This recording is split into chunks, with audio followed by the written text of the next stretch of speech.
تقدیر انسان کی تدبیر سے ہمیشہ 2 قدم آگے ہوتی ہے۔ تم جو کچھ کرتے ہو سب اللہ کی نظر میں ہے۔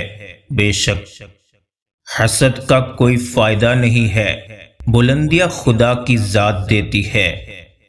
جب نماز میں سکون ملے تو سمجھ لینا اللہ تعالیٰ تم سے راضی ہو گیا ہے۔ بے شک زندگی کی ساری بلندیاں رب کے آگے جھکنے سے ملتی ہیں۔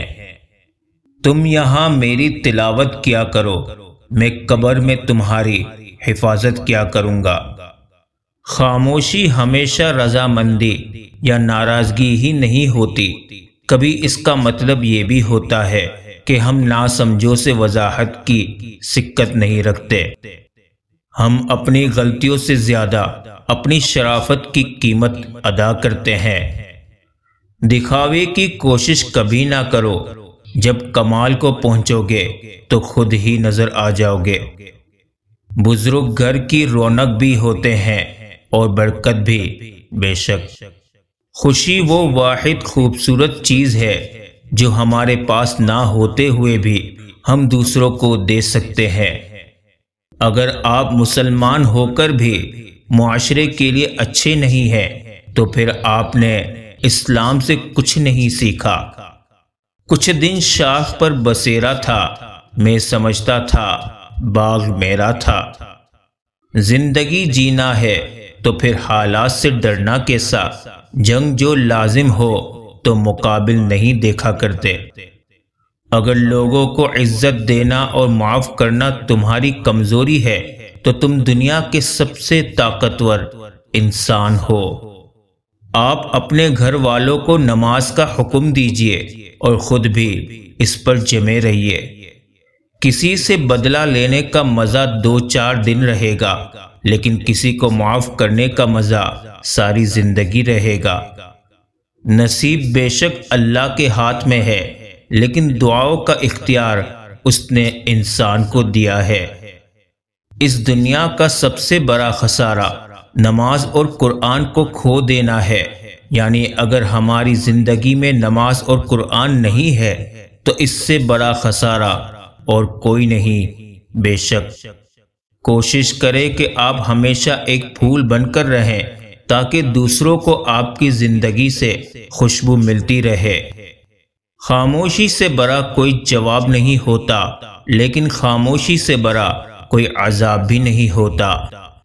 ہمیشہ یہ اظہار کریں کہ آپ بالکل ٹھیک ہیں، چاہے زندگی آپ کو کتنی ہی مشکلات میں کیوں نہ ڈالے، کیونکہ رازداری دوسروں کے رحم کرنے سے کہیں زیادہ خوبصورت ہے۔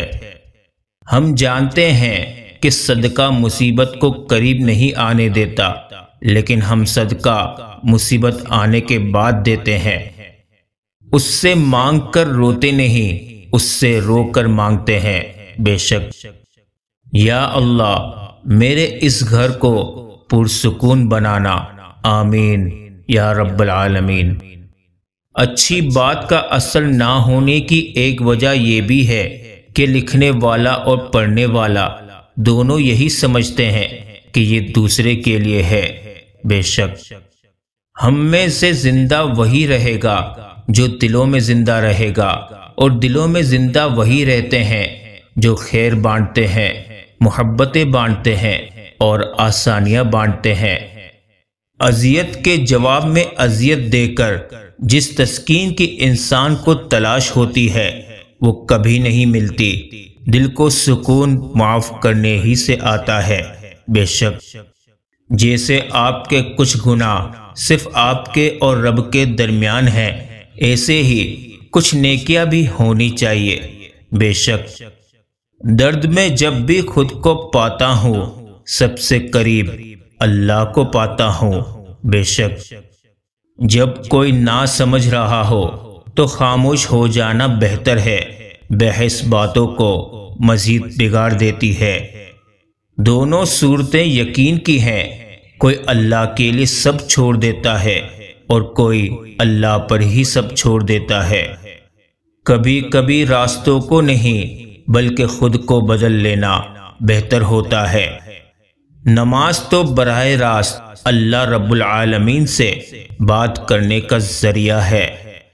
اے میرے رب، مجھے ہر اس چیز اور شخص سے دور رکھ جو مستقبل میں میرے لیے دکھ اور پریشانی کی وجہ بنے۔ آمین ثم آمین۔ توبہ کا خیال خوش قسمتی ہے، کیونکہ جو گناہ کو گناہ نہ سمجھے وہ بد قسمت ہے۔ جو تکلیف ہمیں اللہ کی طرف متوجہ کر دے وہ تکلیف نہیں، نعمت ہے، اور جو نعمت ہمیں اللہ سے غافل کرے وہ نعمت نہیں، عذاب ہے۔ اللہ ہمیں اپنے سایہ رحمت میں رکھے، آمین یا رب العالمین۔ ہر مشکل میں رو رو کر دعا کیا کرو، کیونکہ جہاں انسان کا حوصلہ ختم ہوتا ہے وہاں سے اللہ کی رحمت شروع ہوتی ہے۔ الفاظ چابیوں کی مانند ہے، ان کا صحیح استعمال کر کے لوگوں کے منہ بند یا دل کھولے جا سکتے ہیں۔ کچھ لوگوں کی عادت ہوتی ہے ہر بات میں طعنے مارنا، مذاق اڑانا یا خامی نکالنا۔ ایسے لوگوں کی باتوں سے پریشان مت ہو۔ یاد رکھیں، بچھو کی فطرت میں ہمیشہ ڈنگ مارنا ہوتا ہے۔ غصے میں کیے جانے والا فیصلہ بعض دفعہ عمر بھر کے لیے گلے پڑ جاتا ہے، لہٰذا غصہ و جذبات میں فیصلے کرنے سے بچیں۔ لوگوں کی گالیاں، بدتمیزیاں، بد اخلاقیاں پریشانی کی بات نہیں، بلکہ ایک کریڈٹ ہے جسے تم قیامت میں کیش کرو گے، یعنی ان بد اخلاقیوں کے بدلے تم ان کی نیکیاں لوگے۔ بے شک جس کا درد اسی کا درد، باقی سب تماشائی ہیں۔ تو دنیا کمانے میں مصروف ہے اور دنیا تجھے یہاں سے نکالنے میں۔ تمہاری پریشانیاں تمہاری بے ادبی اور ناشکری سے جڑی ہوئی ہے۔ دنیا کے سبھی لوگ خوبصورت ہیں، بدصورتی ہمارے رویوں اور سوچ میں ہے۔ جب دکھ شدت اختیار کر جائے تو بولنے کی غلطی کبھی مت کرنا، یہ تو صبر کے لمحات ہوتے ہیں، وہ لمحے جب اللہ آپ کے ساتھ ہوتا ہے، اور جب وہ ساتھ ہوتا ہے تو انسان کو فرش سے عرش پر پہنچا دیتا ہے۔ یہ موقع گنوانے کا نہیں، سب کچھ پا لینے کا ہوتا ہے۔ رشتے درختوں کی مانند ہوتے ہیں، بعض اوقات ہمیں احساس تک نہیں ہو پاتا اور ہم اپنی چھوٹی چھوٹی ضرورتوں کی خاطر انہیں کاٹتے چلے جاتے ہیں اور آخر کار ایک گھنے سائے سے خود کو محروم کر دیتے ہیں۔